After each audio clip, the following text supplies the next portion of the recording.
Hi everyone, thanks for joining me for today's video. My name is David. This channel is Damar's Coaching. If you find this video beneficial to you, informative, helped you in some way, I'd appreciate a thumbs up. Subscribe to the channel if you haven't already. This channel is about how the borderline's false accusations will destroy you. So damaging, psychologically, mentally, emotionally, biologically, awful. I'm going to get into 3 main points. The legal aspects, how it destroys you. The public, civil aspects, how it destroys you.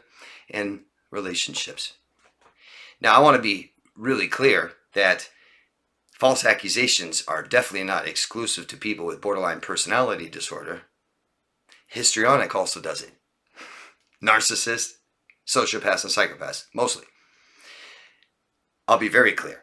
False accusations are mental illness, period. It's narcissism so extreme you have mental illness. Okay? Fact. The legal aspect, I'm just going to cover briefly. Show you some facts. People that are incarcerated due to wrongful accusations could reach up to numbers of 230,000 in the United States. Okay? 70% of wrongful convictions are from false accusations. 8% of Americans report being falsely accused in domestic violence. Possibly over 30 million people reported. And I know there's tons more. I've been doing this, been coaching people who have had relationships with people like this for about 7-8 years.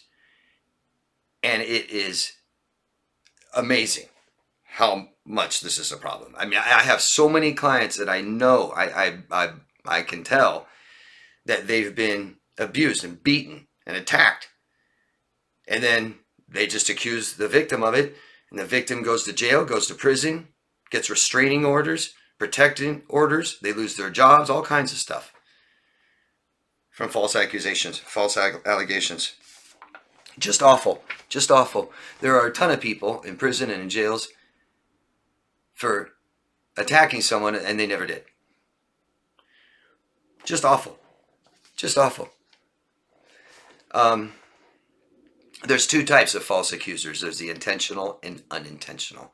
To quickly go over and cover the unintentional, you could have a borderline, and this is what it is, someone with borderline who has a traumatic past and has triggers. And it could be something as small as your smile or your voice that triggers them into an experience and relive it, and you remind them of their abuser.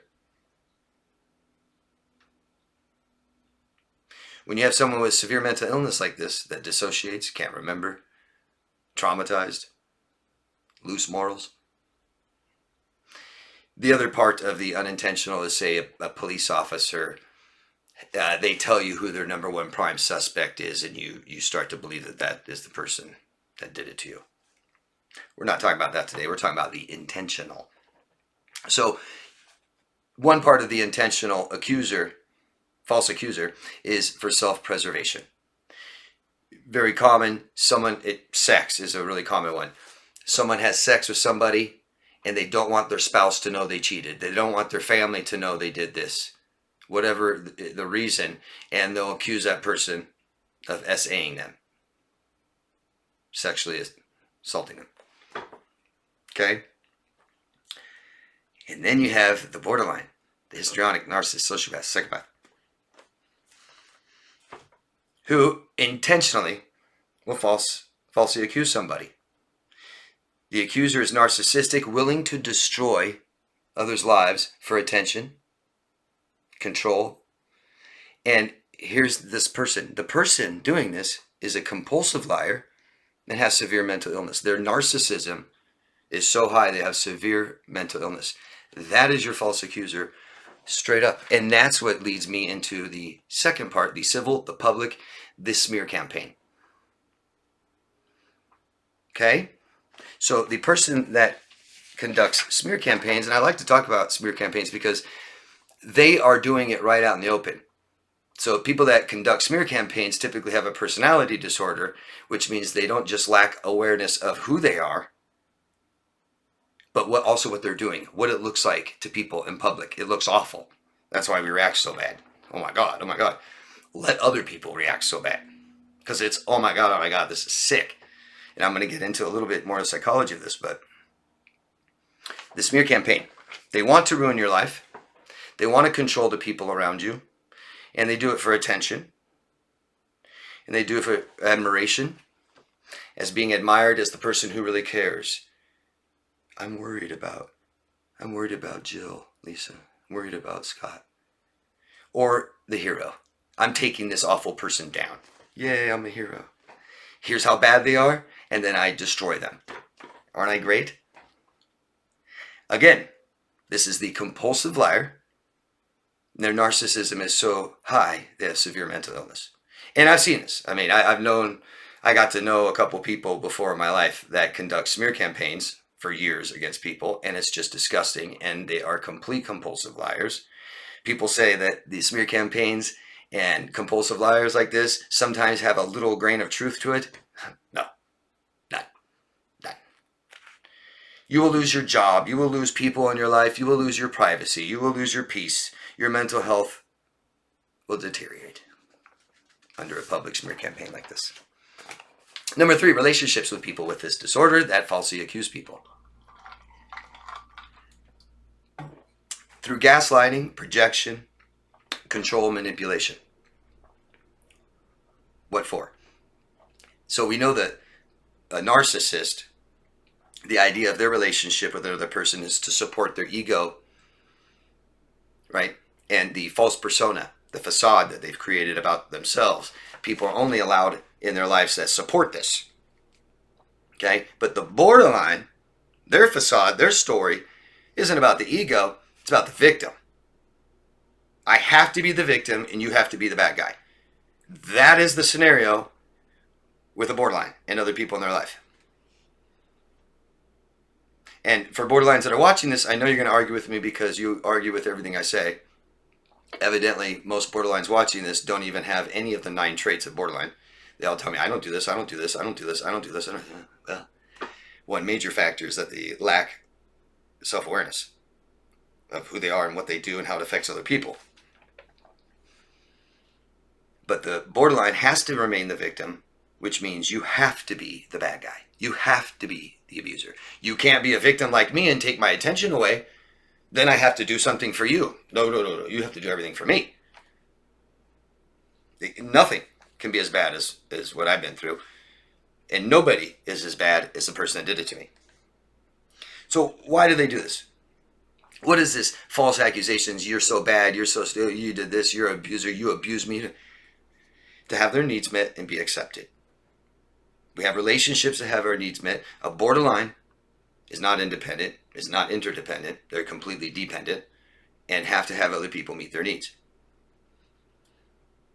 So, and then the other part is acceptance. A borderline, projection is what I project onto someone else what I can't accept about myself. Most people accusing another person of something it's something about them that they can't accept. Because can't you accept that there's racist people out there? I'm not saying that we accept racism, but what are you going to do about racist people? You can't change them or control them, right? We don't need to accuse them all day. But why do some people do that? Because they can't accept their own racist feelings, thoughts. That's why. Misogynist. I hate women. What's going on inside of that man? Something they hate about themselves. Something about their past life experiences or their experiences in their later life or earlier in their life. They are insecure. That's one reason they're doing this. Insecurity, unstable self, impulsivity, fear of abandonment. Yeah? Self-rejection. I'm afraid you'll leave me. So I'll constantly accuse you of it. I'll constantly accuse you. Instead of just saying, honey, do you still love me? We still getting married? Can you reassure me? No, it's you're cheating. They buy into these fears, right? What is all this from? Well, it's defense mechanisms. Mostly. In relationships, the false accusations, defense mechanisms. Protect myself. You're going to hurt me. See, the victim, whoever has a victim mentality, whoever lives in victimhood, okay, they believe they're a victim. We've all been victimized in life, right? But once someone's not victimizing you, you're no longer a victim.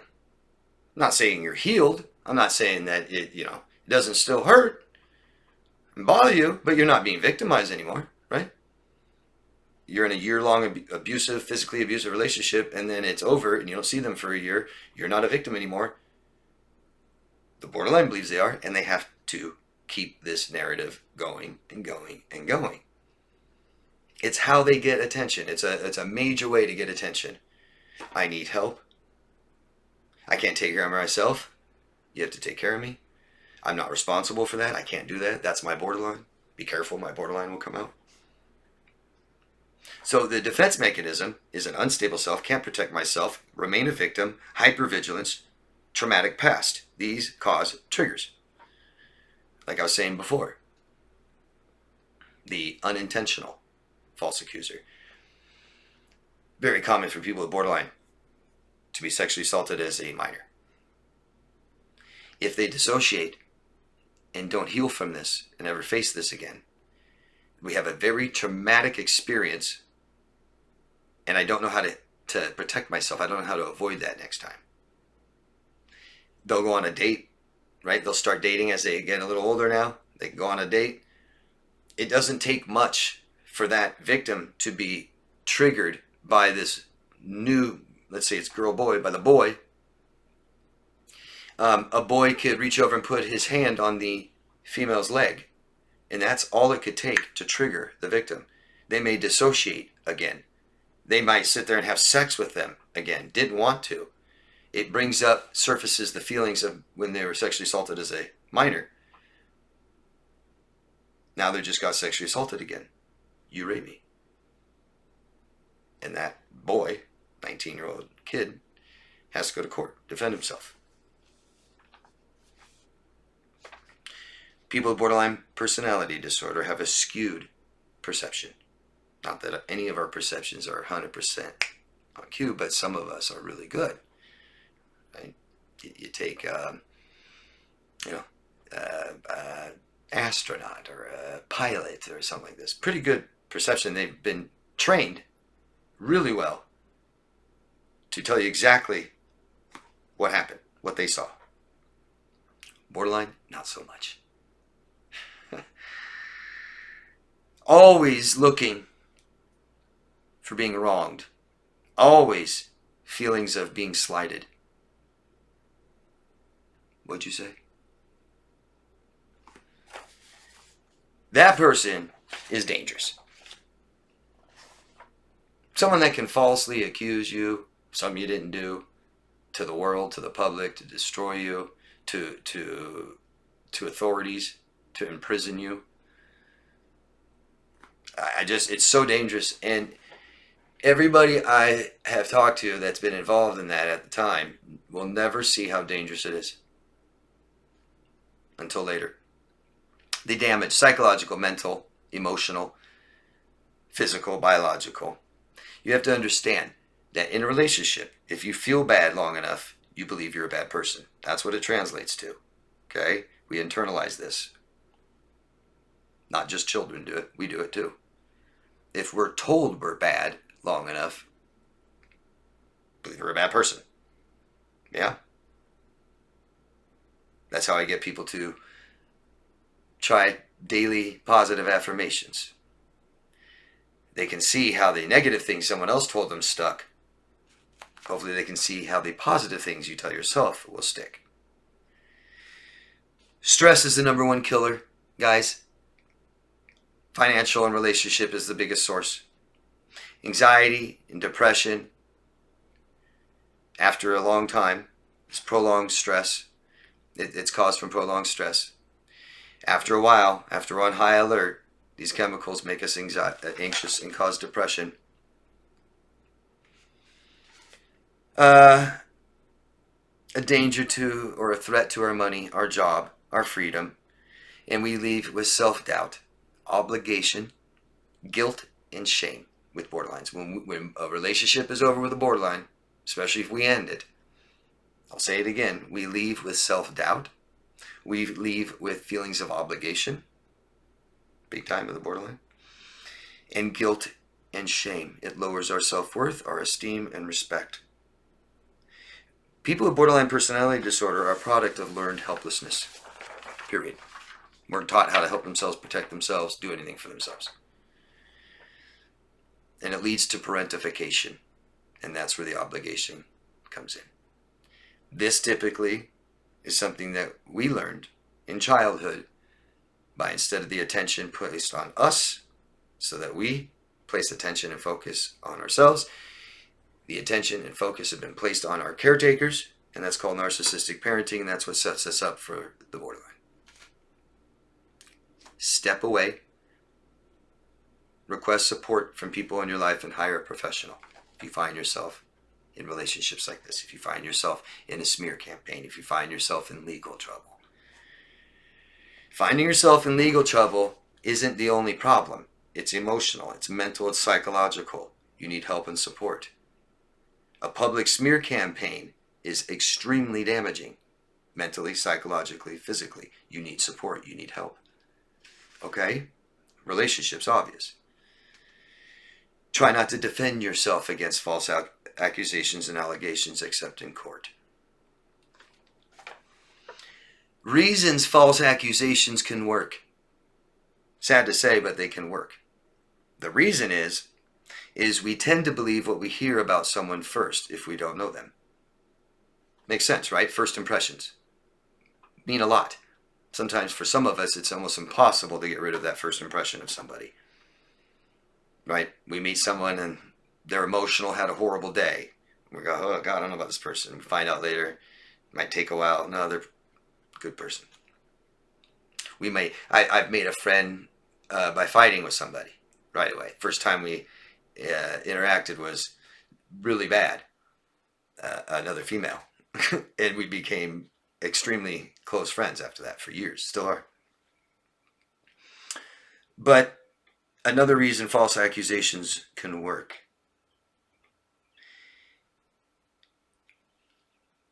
We tend, as human beings, people tend to believe false accusations more about somebody we identify with less. Okay? If you look at politics is a good example, because we don't know the politicians running. We like to think we do, but we don't.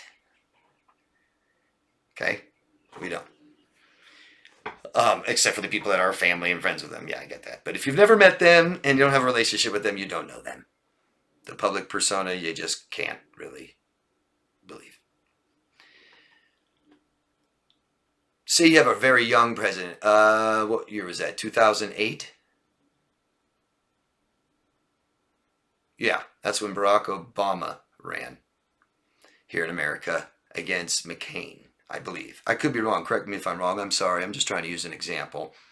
But let's just say when Barack Obama and McCain ran against each other, you had like the youngest president. I think Barack Obama was the youngest president we've ever had, running against John McCain, which I think would have been the oldest president we ever had if he had won. Now we have the oldest president ever in history, but back then it would have been McCain at the time. Period. Straight up.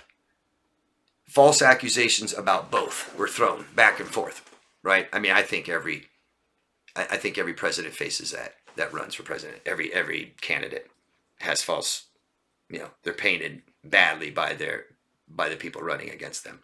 But you're going to have younger people more that believe the false allegations about McCain, and you're going to have older people that identify with McCain's age believing false accusations about Obama. You're going to have white people believe the false allegations more about Obama, and you're going to have the black people believe the false allegations more about McCain. Makes sense, right? I think that was a good analogy. I think that works. It's the us against them mentality. If you look at smear campaigns, Anybody doing it. We don't need to sit there and look at someone conducting a smear campaign. It's one thing when someone wants to make a video or make a statement, something about somebody, their experience with someone. Okay, I don't think that's necessary. I think it's gross, but whatever. But when you have somebody obsessed, that's obviously obsessed, that denies that they're obsessed, but they just keep going. Let's say somebody that makes videos and makes posts and stuff and memes about one person attacking them, maybe for years. That person is severely mentally ill. I don't care their reason that they give and their followers that are so sick and support them. That person's severely sick. Severely. And if you look at the supporters, they are too. If you just go read the comments and read the people that support it, it's just disgusting. I remember I followed a smear campaign. Just checked in on it every once in a while to see what was going on. And you had one person making videos about another person. That was like 5 years. 150, 200 videos of just massive, disgusting things they're saying about this person. Every disgusting thing. I mean, I think they were called accused of everything besides being a murderer. Literally. Raping people, raping boys and stuff. I mean, just awful, right? And this person tried to ignore it for a few years. And then they finally made a video and they said this other person's a liar. And I think they might have called him crazy. Which, you know, we don't want to call people crazy and stuff, but my gosh, man. My gosh, you have someone so unhinged and obsessed and disgustingly sick attacking another person for years. I'm okay with the other person calling them sick or crazy. You know, I mean, I'm not okay. I can understand it. And then you got all the supporters of this smear. Oh my God, I can't believe what he said about you. Oh my God, that's so wrong. Right. Okay. I mean, it's just clearly obvious that's true. We gravitate to what we identify with, right? So you have someone sitting there going, I'm a victim, I'm a victim, I'm a victim. You're going to have other victims supporting them, right? Right. This person's so bad, this person's so bad. I don't know them. Who are they? They're so bad? Okay, I can believe that. Because guess what? Victims of smear campaigns are typically good people. They're typically healthier. They're typically nicer. They're typically better, more moral people. Yeah. Because if you have someone so awful and horrible, like a person that says in a smear campaign, why would you like spend your life obsessing on them? Oh, your hero. Yeah. I hope I've shown you guys how damaging false accusations can be. And having someone in your life that does this, having a compulsive liar with severe mental illness. I can't stress enough, get to know somebody before you let them in your life. That means get to know somebody before you tell them anything about yourself, important information, before you're vulnerable, before you tell them secrets, before you tell them desires and what hurts you even. Because people like this love to know what hurt you, so they know what to do.